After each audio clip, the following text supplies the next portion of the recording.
একাদশ শ্ৰেণীত আমি যিসকল ছাত্ৰী পঢ়ি আছো অসমৰ আন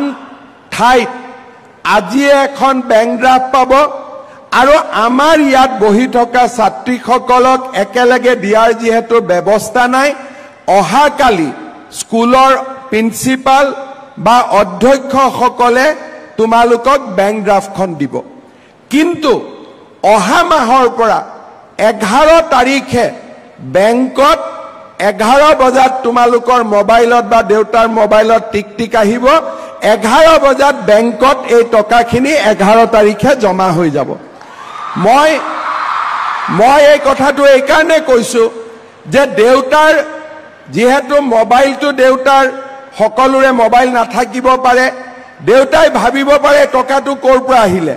গতিকে আজিৰ পৰা ঘৰত আমি কৈ দিম যে 11 তাৰিখে যিটো টকা বেংকত সোমাব সেইটোৱে হৈছে নিযুত মইনা আৰু এইটো মোবাইল দেউতাৰ মেছেজত যাব বা যাৰ নম্বৰ দিছা তাৰ মেছেজত যাব কিন্তু তোমালোকৰ একাউণ্টতে এই টকাটো সোমাব বেলেগৰ একাউণ্টত এই টকাটো নুসুমায় ইয়াৰ পিছত আমি পইচাটো পাই গৈ থাকিম কেতিয়ালৈকে পাম যে ফাৰ্ষ্ট ইয়াৰৰ পিছত পৰীক্ষা পাছ কৰি আমি সেকেন্ড ইয়াৰত নাম ভৰ্তি কৰিম সেকেন্ড ইয়াৰত আমি যদি পৰীক্ষা পাছ কৰো তেতিয়া আমি সেকেন্ড ইয়াৰৰ পইচা পাম কিন্তু কোনোবাই যদি ফাৰ্ষ্ট ইয়াৰৰ পৰীক্ষাত উত্তীৰ্ণ নহয় বা নিজে পঢ়া এৰি দিয়ে তেতিয়া হলে সেকেন্ড ইয়াৰত আমি নিযুত মইনা আঁচনি নাপাওঁ আৰু এটা সৰু ইয়াত শৰ্ত নহয় পৰামৰ্শ যে ছাত্ৰীসকলে তেতিয়া নিযুত মইনা আঁচনি পাব যাৰ বিৰুদ্ধে কোনো অভিযোগ নাথাকিব অৰ্থাৎ অভিযোগ মানে ক্লাছ নকৰা বা বিভিন্ন ধৰণৰ যিবিলাক আমাৰ স্কুলত যাক ভাল একাডেমিক এক্টিভিটি বুলি কোৱা নহয় সেই কাৰণে মই ছাত্ৰীসকলক অনুৰোধ কৰিম যে দ্বিতীয় বৰ্ষত এই পইচাটো যাতে আমি পাই থাকো তাৰ কাৰণে প্ৰথম গুৰুত্বপূৰ্ণ নিয়মানুৱৰ্তিতা নিজৰ চাৰিত্ৰিক গৌৰৱ আৰু আমাৰ পৰীক্ষাত পাছ কৰা এই সৰু সৰু শৰ্তকেইটা আমি পূৰণ কৰিব লাগিব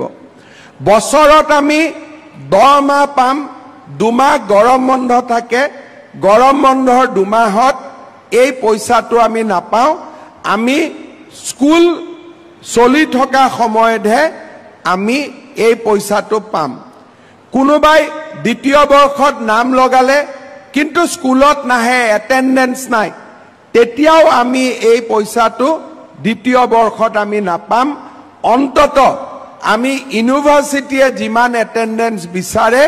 হিমানখিনি এটেন্ডেন্স যাতে আমাৰ থাকে ঠিক তেনেকে যিসকলে ডিগ্ৰী ফাৰ্ষ্ট ইয়াৰৰ ছোৱালীয়ে এই পইচা যি পাব তেওঁলোকেও ডিগ্ৰী সেকেন্ড ইয়াৰতো পাব ডিগ্ৰী থাৰ্ড ইয়াৰতো পাব খালি সেকেন্ড ইয়াৰত অৰ্থাৎ থাৰ্ড সেমিষ্টাৰত আমি নাম ভৰ্তি কৰিব লাগিব ফিফথ সেমিষ্টাৰত আমি নাম ভৰ্তি কৰিব লাগিব মাহত 1250 টকাকৈ প্ৰত্যেক মাহৰ 11 তাৰিখে 12 বজাৰ আগতে বেংকত টকা জমা হ'ব যিসকলে পোষ্ট গ্ৰেজুৱেট পঢ়িব তেওঁলোকেও এই পুঁজি বা এই টকা বা এই বৃত্তি চৰকাৰৰ পৰা পাই থাকিব মাত্ৰ পোষ্ট গ্ৰেজুৱেট সেকেন্ড ইয়াৰতো নাম ভৰ্তি কৰিব লাগিব আৰু নিয়মীয়াকৈ ক্লাছত উপস্থিত থাকিব লাগিব এতিয়া বহুতে মোক কয় সেকেন্ড ইয়াৰৰ ষ্টুডেণ্টখিনিয়ে দ্বাদশ মানত পঢ়া ছাত্ৰীসকলে কয় যে মামা আমি নাপালো তোমালোকেও পাবা মাত্ৰ এইবাৰ ক্লাছ 12ত পাছ কৰি ডিগ্ৰী ফাৰ্ষ্ট ইয়াৰত এডমিশন ল'ব লাগিব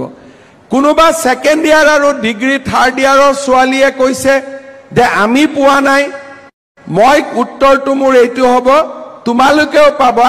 মাত্ৰ পোষ্ট গ্ৰেজুৱেটত নাম ভৰ্তি কৰাব লাগিব যদি কোনোবা ছোৱালীয়ে ডিগ্ৰী পঢ়ি থাকোতে বিয়া হৈ যায়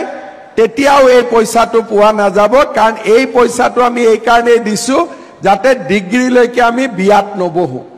দেউতা মায়ে বেয়া পাব নেকি আকৌ মই বিয়াত নবহো বুলি কোৱা কাৰণে? আমি ডিগ্ৰীলৈকে বিয়াত বহিব নালাগে,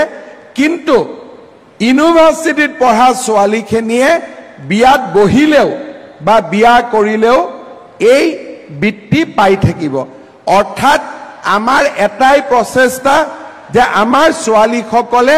যাতে ডিগ্ৰী থাৰ্ড ইয়াৰলৈকে বিয়াত নবহে, সেইটো আমাৰ এই আঁচনিৰ এটা লক্ষ্য। কিন্তু যিসকলে পোষ্ট গ্ৰেজুৱেট বা ইউনিভাৰ্চিটি বা BEdত পঢ়িব, তেওঁলোকে এই পুঁজি বা এই স্কলাৰশ্বিপ পাব।